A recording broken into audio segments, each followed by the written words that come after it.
Here is the MG. It's been a while since we've made any content with it or done anything, but you will definitely notice it does not look the same as what you saw it last time. We bought the car originally, it was for the shop to have fun.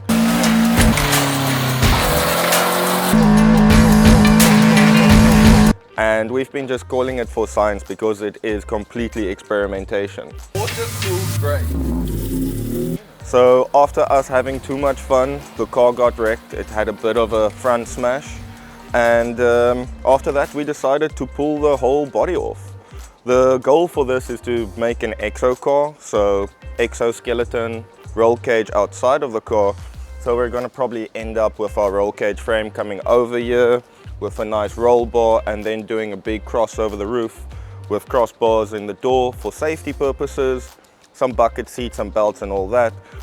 But that we'll get to after we get the car running. Obviously the motor is fine and it starts, but what we have been having fun with is here in the back. So obviously mid-engine car, 1800, but now you'll see we've got our little turbo and our intercooler mounted up. This is not final mounting just yet. We're still busy fabricating everything and getting things ready. But essentially, we have the exhaust coming through the bottom of the boot into the hot side of the turbo. We've got our wastegate or dump valve or whatever you call it. I get confused with the two right there. That's going to just come out with a pipe through, and our exhaust side and the gate will come through right here. Then from the cold side of the turbo, going into the intercooler, through the intercooler, then through the back firewall into the throttle body over there. So we still have some cutting to do over here, some angles and welding, and none of this is like permanently mounted just yet because there's still a lot to figure out.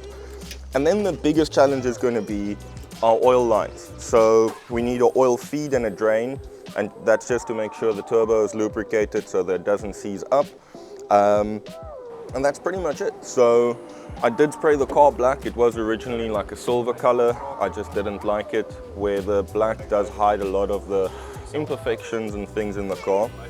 But yeah, it's a fun little beater. We obviously reduced the weight by quite a lot.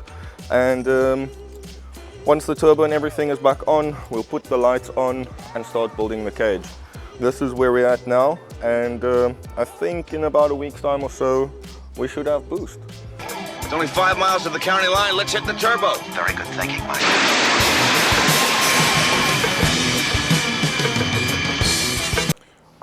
And just to show everyone that it still runs and drives. Starts up. And she's spinning.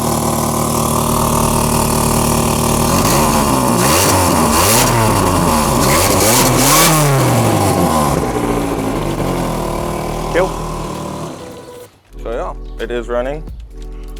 We can already see the turbo spooling. So soon, very, very soon, we'll have boost.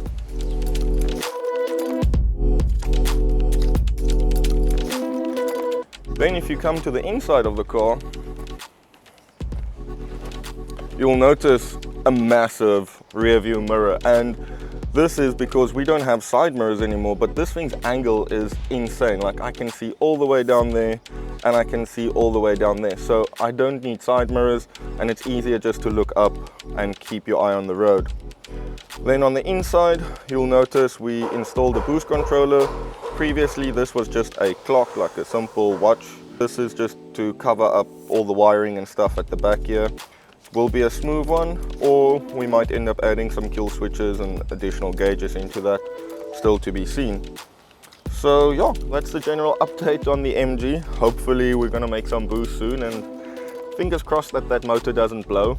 But if it does, we already have a backup plan for that. So yeah, stay tuned and have fun. We do? Yes, we do.